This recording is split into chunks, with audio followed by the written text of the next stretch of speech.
Hi everybody, my name's Sandy Beach and I'm an alcoholic. How y'all doing tonight? We're almost there. You may not be looking forward to it, but I am. I want to welcome everybody, or anybody who hasn't been here before, and just say what I've said since the very beginning, and that is that this is not to be considered a step study or how to do it or an explanation or an interpretation or anything like that. We decided to make this just some fun, and somebody who's been around a long time has some stories, and a lot of them apply to the various steps and the principles involved, and I'm just leaving it at that. And so what we've been doing is spending roughly the first half of the meeting on some historical stories, and then talk about the step or the principle of the evening, which tonight is step 10. And so in order to keep my memory on track, this is very unusual for me, but I've been making notes. I like to just ad lib. But I can't remember all this kind of stuff, and so I made some notes. And we are up to the 80s. We started in the 30s, and the very origins of AA, even before the 30s, when the Oxford movement was getting started. And we sort of tracked through all of the decades, and we come to 1980. 1980 was a big deal for me. In the beginning of that year, I was invited up to New Jersey by some people that I knew, and they said, we got a little roundup here, and we want you to come up and speak at it. So I went up there, and I could tell there was a lot of tension in the room. Everybody was dressed up. I couldn't quite put my finger on it, but Lois Wilson was there. And I got to meet her, and so the guy said to me, now really do good. And I've never, which is the perfect thing to tell somebody when you don't know what's going on. So I just did my stuff and all of that, and then they said, we'll let you know, just wait here. So let me know. Do I get the collection? I mean, I didn't know what was going on. And they came back, and it turned out that it was an audition to see if I was going to speak in the Superdome for the AA's anniversary over in New Orleans, and I passed. So I'm glad I didn't know it ahead of time, or that would have been a disaster. And so in 1980, AA's 45th anniversary was held in New Orleans, which is really a wonderful city for a bunch of people who don't drink to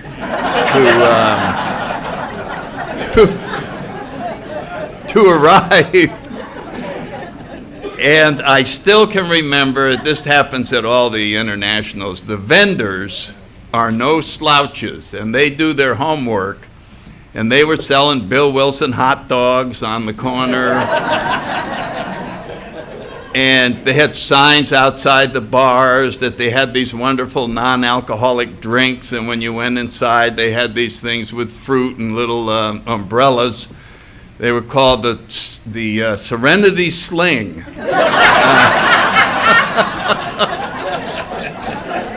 Or the Turning Point, and they had ginger ale and this and that. And they were like $3, so they were making money off of the drunks. And they had 23,000 people there, and that was the night that it was, if anybody was there, you remember, it was kind of a disaster because they had told all the countries, they have the flag ceremony on Friday night. And they had told the countries that when they brought their flag up, they could say one or two words.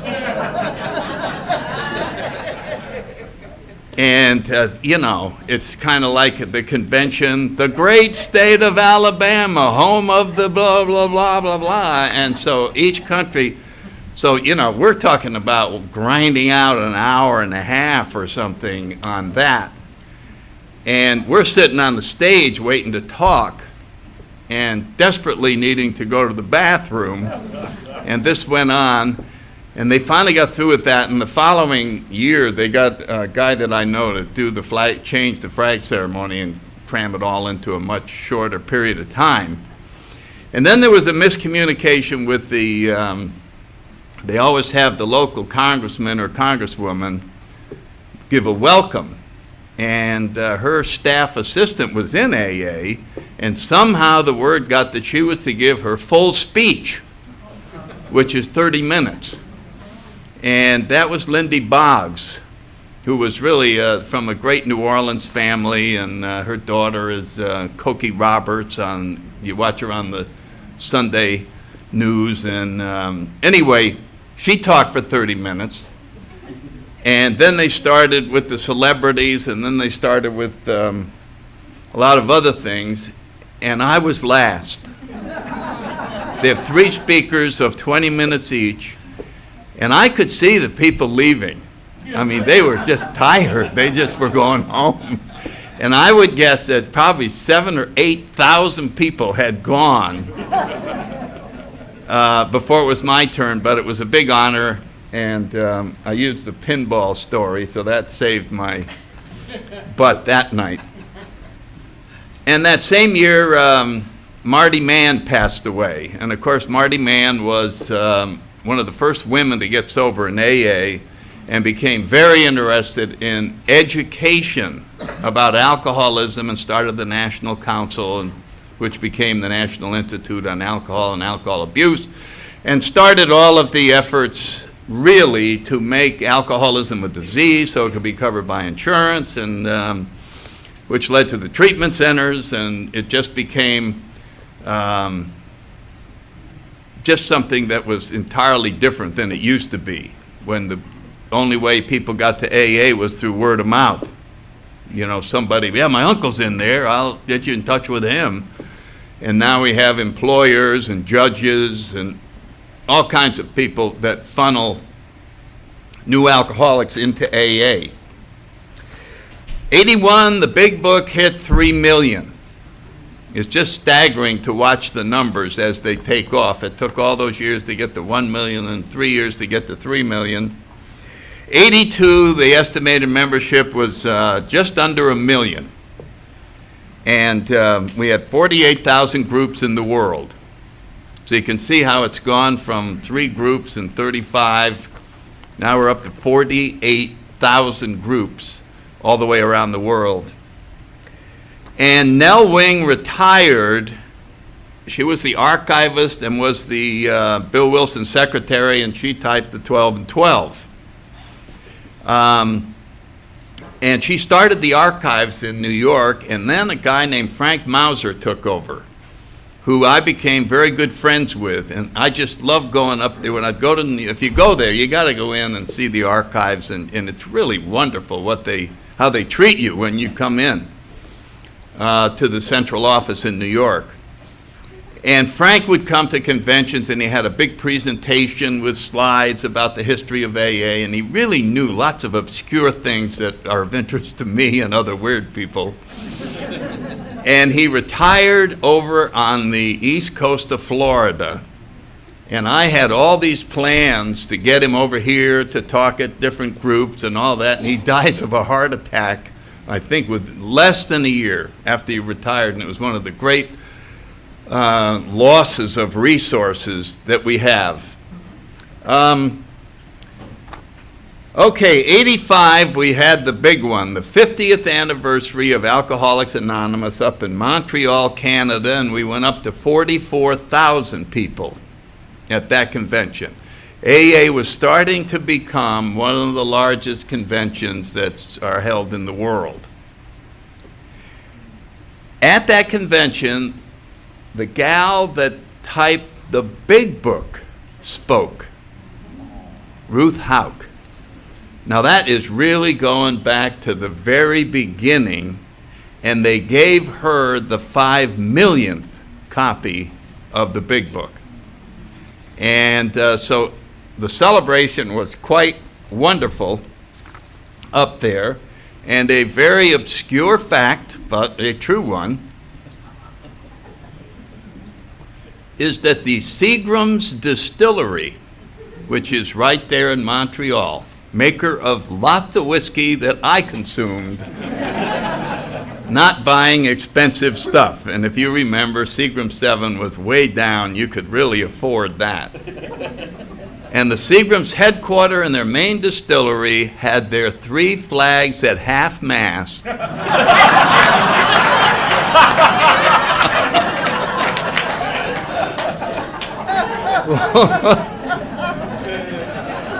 The Canadian flag, the British flag, and the Seagram's family crest were all at half-mast for the entire time that Alcoholics Anonymous was in town.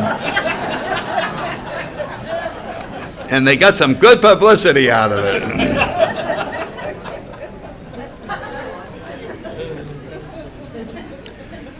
Later in that year, to show that there are some screw-ups that can happen, they discovered that the copyright on the first edition and the second edition had somehow been let to expire. And that opened the door for other publishers to print copies of the Big Book. And it turns out it really hasn't affected our literature sales that much. There was this great fear that one of AA's big source of income, being the literature, was going to be seriously affected, but it really wasn't. Everybody, all the intergroups kept buying the books from New York, and we keep buying them from Intergroup.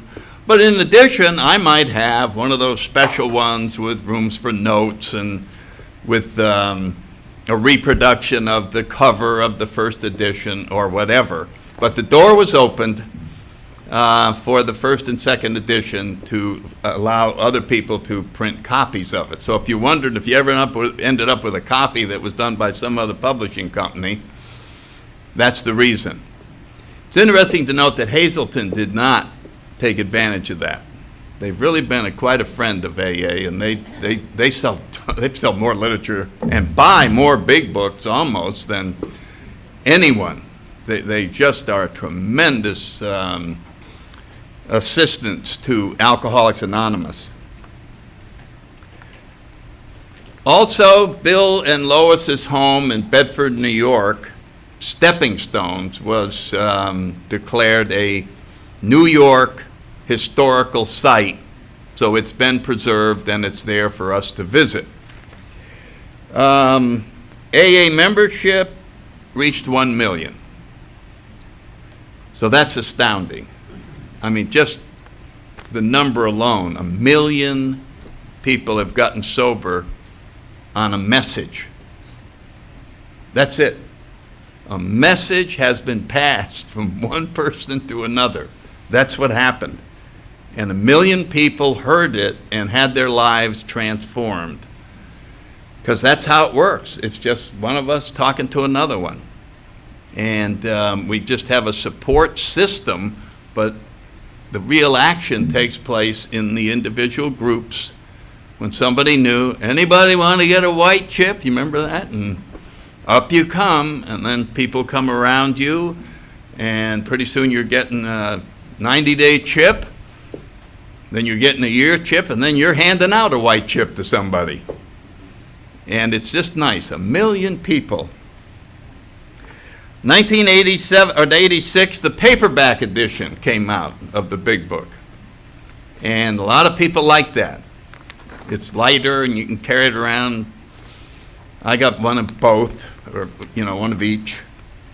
87 we were starting to, we're getting a lot of different ideas in AA. Well, I think we ought to do this. I think we ought to do that. And there was just a lot of pressure to go in 1 million different directions. And so the General Service Conference met, and they made it very clear that our preamble is not going to be changed.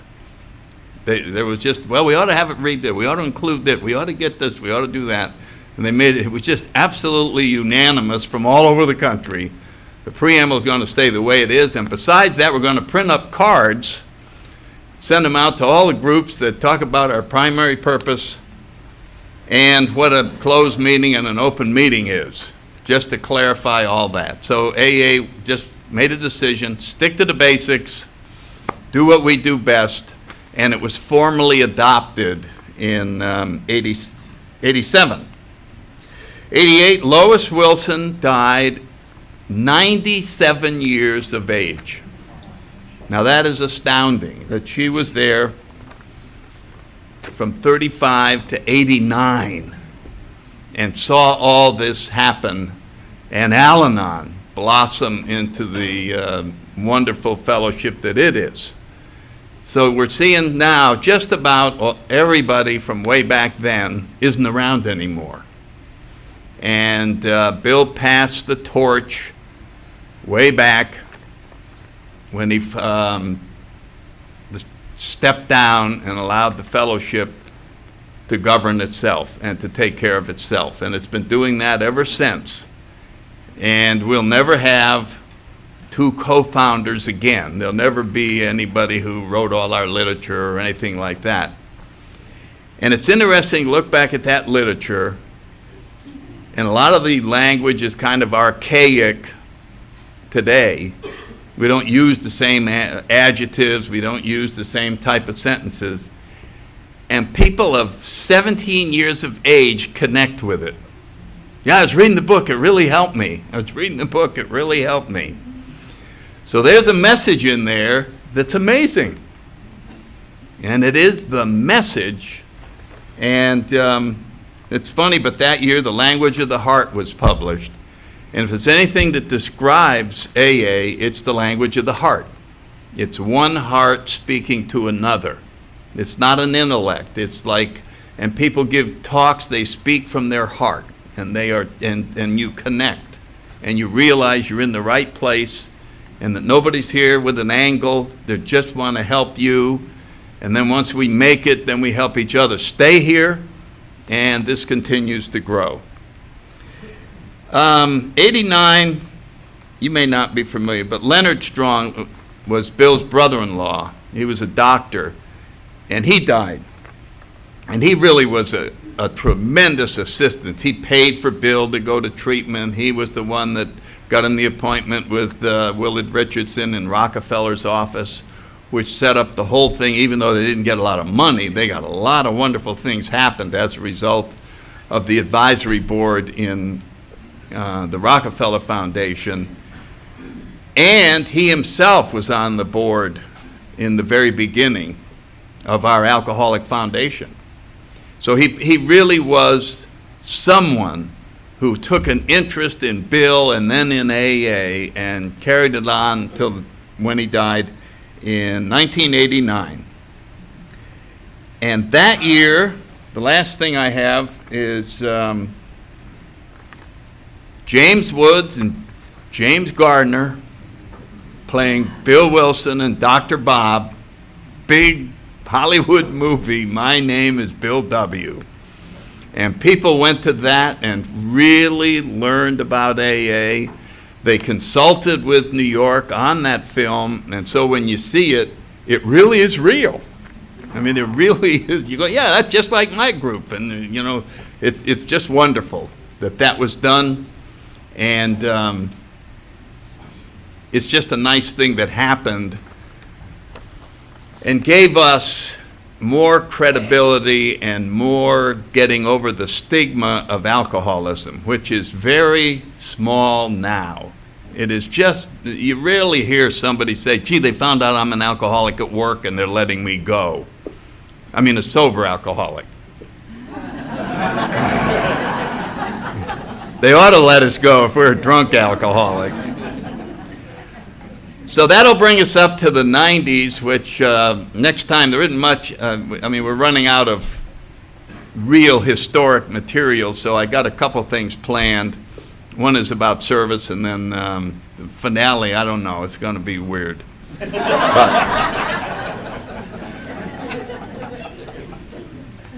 So we come to the 10th step, and if we were to rewrite it for the package that we're using, it would say, continue to only inventory the projection booth, and when we found something wrong, promptly admitted it. So why are we inventorying? This is the master switch from inventorying the big screen to only inventorying ourselves as a way of straightening out the world. We started out talking about that if we just, for example purposes, instead of having us be human beings who are living in this world and the world's a mess and we're trying to straighten it out, we imagined that we were slide projectors and the world was the screen, and we looked up there and there was just all these terrible things going on and we're being treated unfairly, and look at that guy and look at that guy and look at that guy, and we're up there on the screen trying to change them. Well, I ought to move this guy over here, I ought to move that guy over there. And we go, the reason it's screwed up there is what you're projecting from the projection booth. You are putting that story up there. If you go inside through our process of our steps and inventory all your old ideas with your sponsor and start transforming what's being shown up there, you're going to find what we call an awakening. And you're going to find that when you look at the world, it's a much happier and better place than you ever dreamed. And we found that the process really was of getting rid of things. Spirituality is not done by getting anything or learning anything. Knowledge is not part of it. Getting rid of knowledge is part of it. Getting rid of ideas until there's nothing left except being you, with no judgments on it. We simply exist every day, and we don't editorialize on the events that are happening. They just are. See, the editorializing was our problem. And it's been every human being's problem since God knows when. It isn't what happens in life, it's how we describe it to ourselves. You follow what I'm saying? Somebody forgot to save you a hot dog. You follow what I'm saying? There was 10 of us, and when there was only 9 hot dogs, you ended up not getting one. All right, so what's the deal? One guy didn't get a hot dog. Okay, that's the end. That's the headline. One guy didn't get a hot dog. Now, how is that filed away with that guy? What's his editorial on it? The biggest insult in the world was done to me today by a group of insensitive people who I will never speak to again. There was only 9 hot dogs. That had nothing to do, but that's the story that got filed away. And so we're producing all these slides, and then we look up there, we go, there's no hot dog for me. And look up there, there's whatever it is, and it's driving us crazy what we're seeing up there, and we have no idea that we're doing it. Now let me give you an example. About a month ago, I was in my living room, and I happened to be looking at the Big Book. I was just reading something out of the chapter of the Agnostic. And the lamp that I was using burned out. And so I went out to the kitchen, and I got another light bulb. And I came back in, and I took the lampshade off, and I touched the bulb. It was just okay with my handkerchief to unscrew it. It was still a little hot. Put the other bulb in, put the lampshade back on, went in the kitchen, and threw the bulb away and continued reading. That's what I did.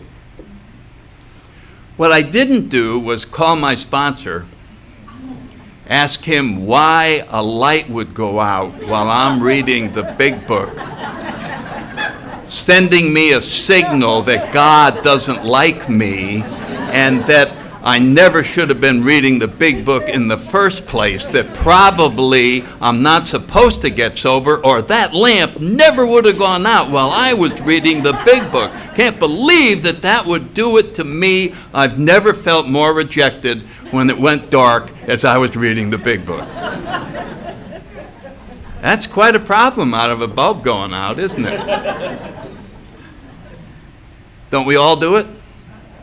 We just create this stuff, and we are so good at it because we know how to press our own buttons better than anybody else does, and we just continuously do this. This is how the ego continues to exist and to dominate. And as it continues, it creates a story that becomes our own reality. Once upon a time, an actor got a job.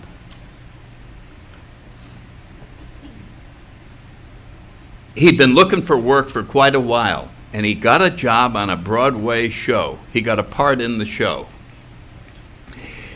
And the part he got actually had a very significant meaning in the play.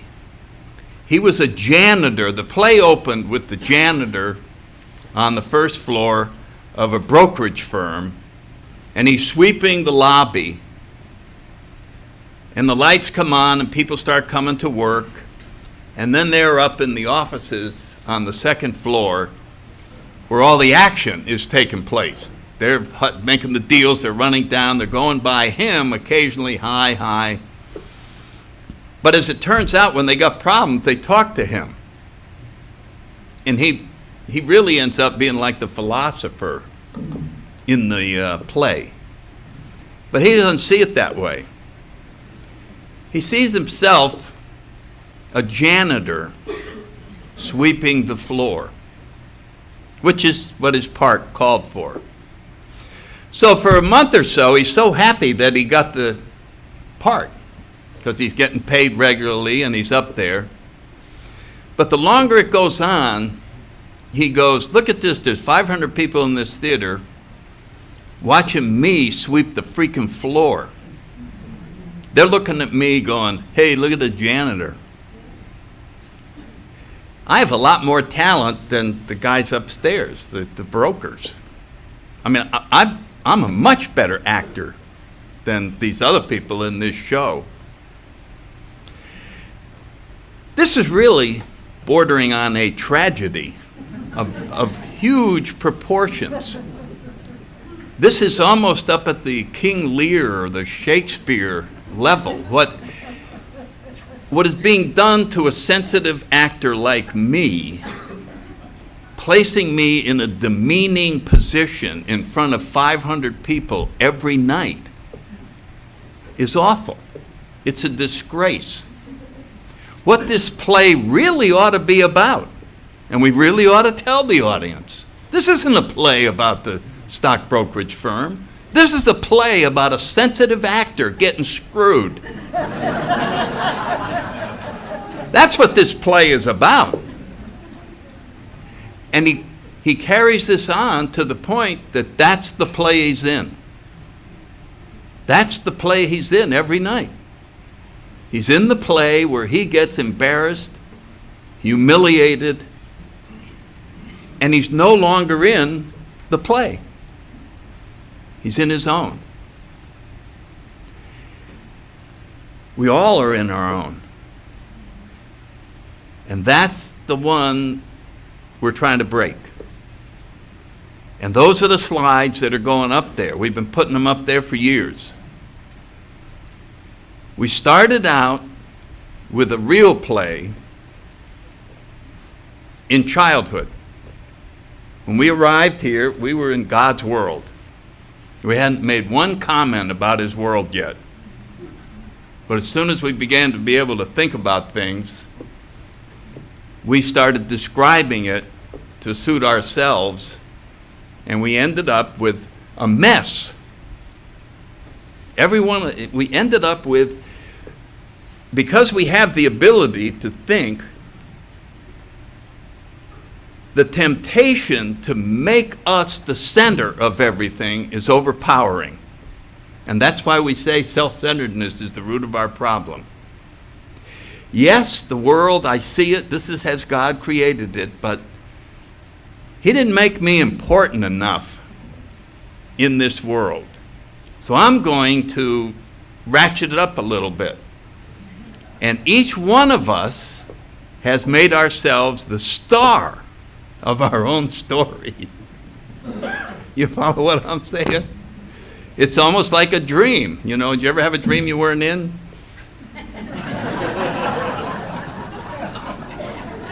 We're the stars of our dreams. Everything happens to us. And so as the years have gone by, everything that happens to us. You know what I mean? There's a tidal wave in Burma, and it ruined my day. Well, I had to look at that. So the tidal wave really happened to me. And I wish it had happened later, because I was having a bad day, and that kind of pushed me over the edge. So the tidal wave didn't happen to all the people, the victims. It happened to me. And this is what self-centeredness does. And this is why we go so wacky that we want relief from it, and we drink. And we get relief from that perspective. So all we're doing as we become spiritual in this program is to go back home. Go back to what was there before we superimposed the story on top of it. And we get a glimpse of it as we're doing the first 9 steps.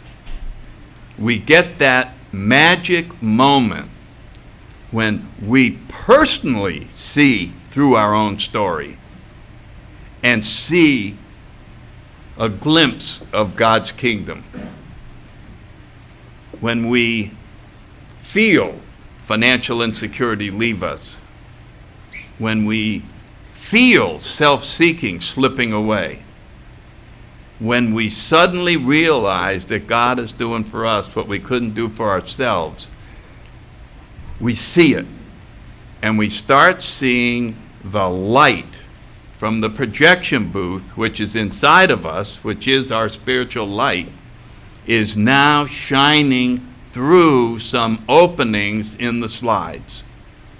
And the more we can erase them and allow more light to come out, then that light is what shines on the world as we go around, and the world is remarkably better than it ever was, because the light itself causes everyone to behave differently.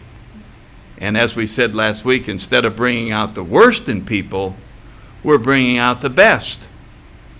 And that transforms everyone that we run into somebody nice. And it's all because of us. We're generating the entire show all by ourselves. So as we come into the, in the big book, it really emphasizes this. The big book only has a couple pages on the 10th step, but they are powerful. They are pure spirituality. If you're new and you want to read spiritual language, read several of the sentences in the big book. It's just amazing. I think about the 3rd sentence says, "We have entered the world of the Spirit." Now that's a pretty big sentence. Now we've gotten through 9 steps, and we've now entered the world of the Spirit. Now what do you suppose that means? That we looked around and go, hey, I see the Spirit here. It means we got a glimpse of it. And we saw that our old way of doing things, of being, the one you put together, isn't that good? And we've had a glimpse of something better. And the something better has to do with abandoning old ideas. However you decided life should be lived. Remember all the rules we put together? You got to get ahead in business. You got to screw this guy out of this. If you don't get your share, who's going to get it for you? Don't trust people. They're all bad. People are basically evil. Life makes no sense whatsoever, so why even give a damn? I mean, this is all stuff that's flying around. And those are the ideas in whatever your rules for living. Somebody cuts me off once, I cut off 3 people. If somebody does this, I do that. Whatever they all were. We're going to abandon them. This is where we're just deciding. We're going to come into the world of the Spirit. We're going to see what this consists of. And what this consists of is stop paying any attention whatsoever to the screen. Stop paying any attention. That no longer is relevant. What everybody else is doing is no longer relevant. Let's not even keep track of it. We're only going to focus on ourselves. That's all we're going to do. I am going to get up every day and just look at me and see what I can do to be spiritual. So, bingo, right out of the block. And here's the problem with spirituality. It's too simple. It's too freaking easy and simple. We are complex, intelligent, smart people. We don't like bumper stickers. You know what I'm saying? So,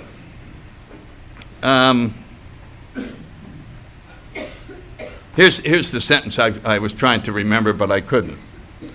It's right in the first paragraph in the big book. It says, now here's how to live from now on. Are you ready? Continue to watch for selfishness, dishonesty, resentment, and fear. When these crop up, we ask God at once to remove them. Any questions?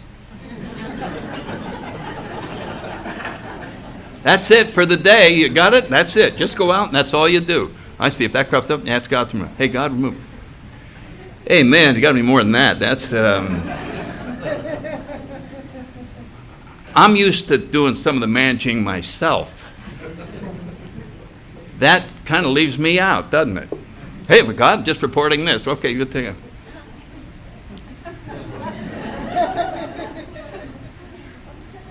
I'd like to handle some of it. See what I'm saying? It's too it works perfectly. It works wonderfully. Well, I feel some fear coming on. God, please give me, please. Okay, thank you. Yeah, I'm happy and it works, but I'd like to screw it up. This is just driving me. It's driving me crazy that this is so simple. That I can just rely on a higher power and that's it. I'm having a problem with this step already.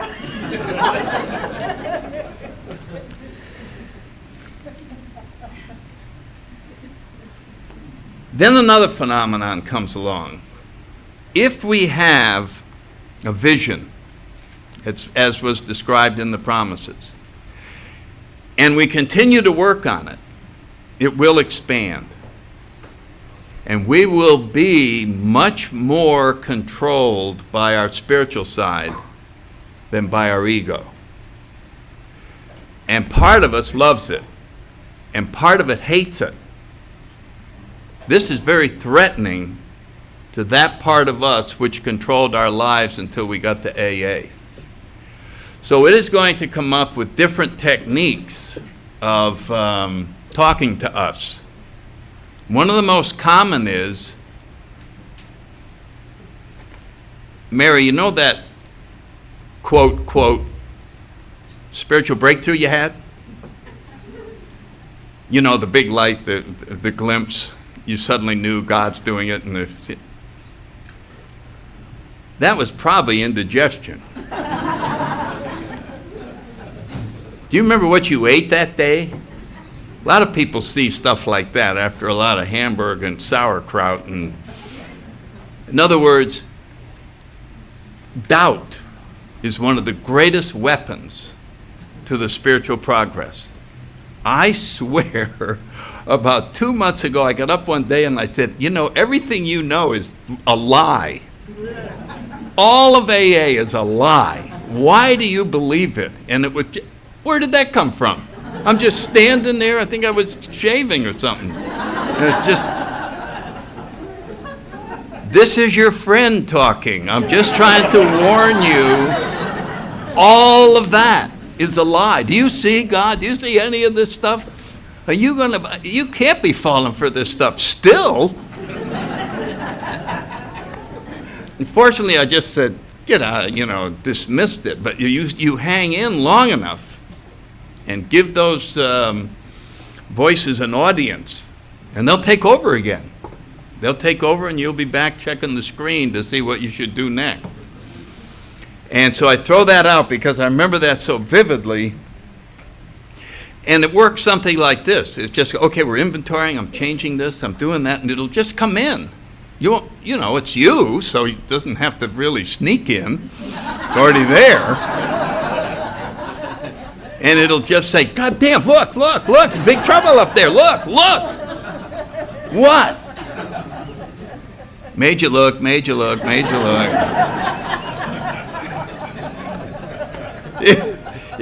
Anything to get you to look up there. You could see that. The stock market went down 400 points. You're going to be broke in a week. Look.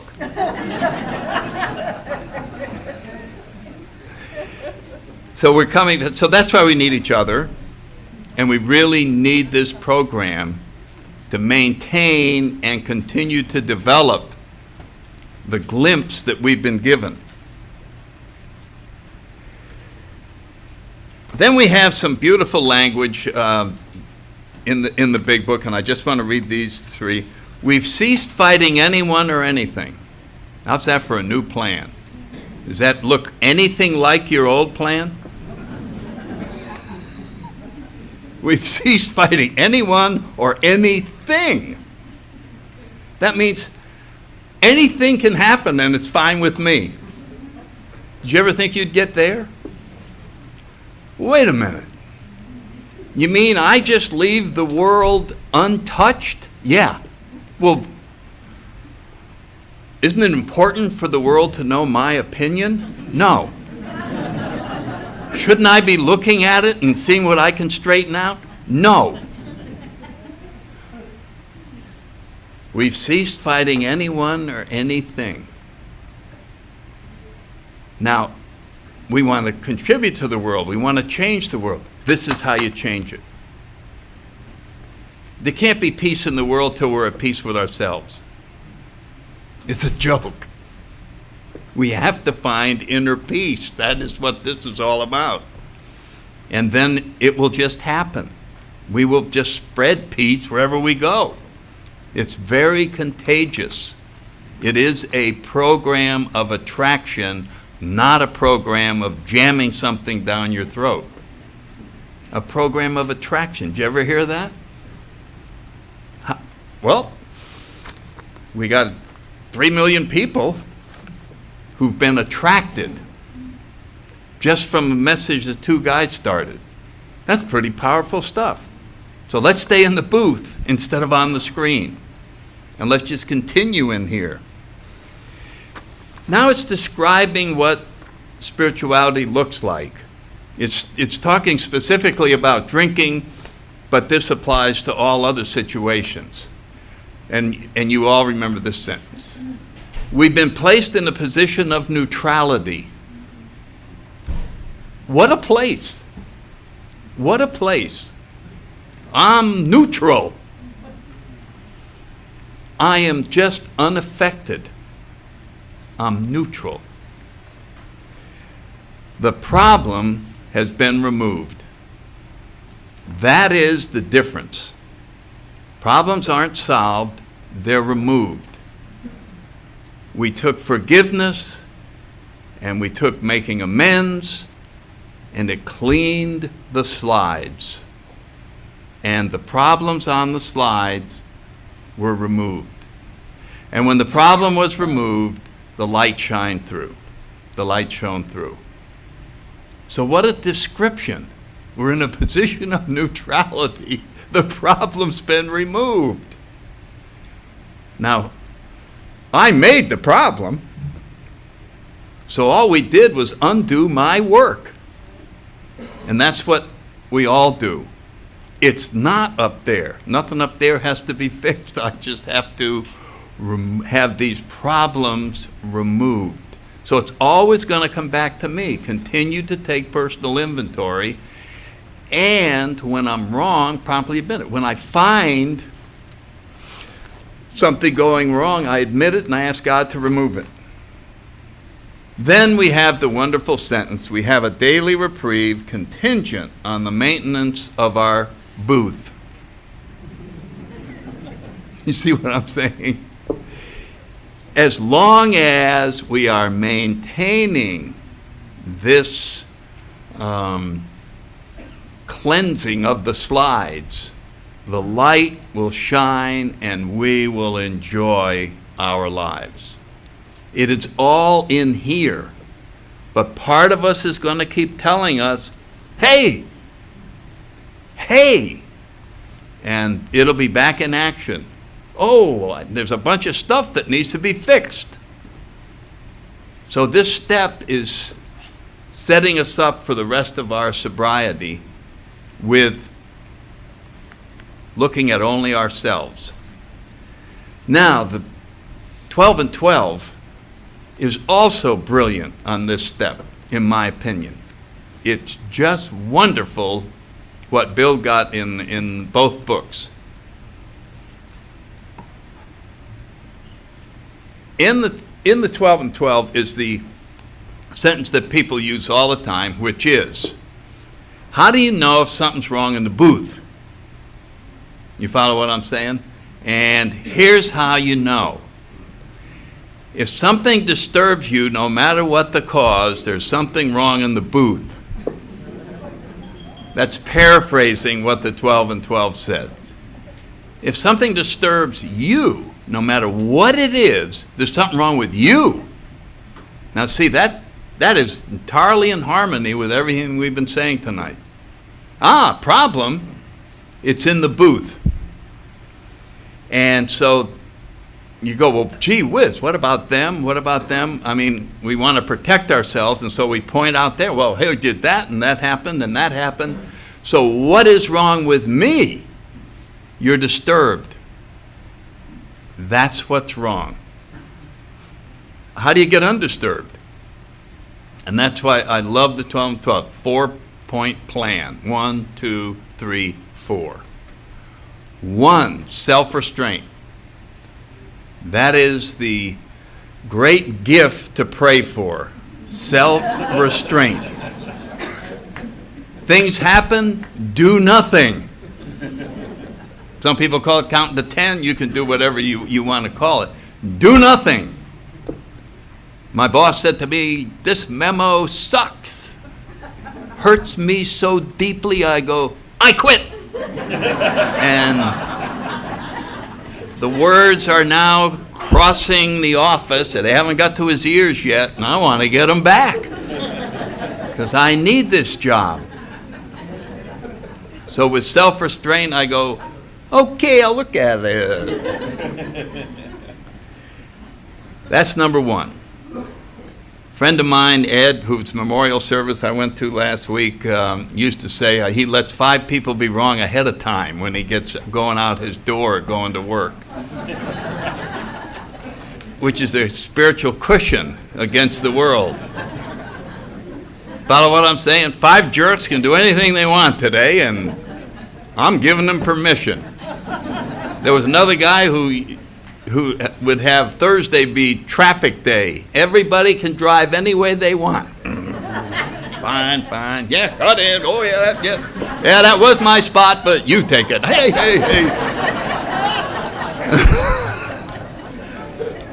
And then when you do that, you see, God darn, I didn't get upset all day. This is funny watching all these clowns out here.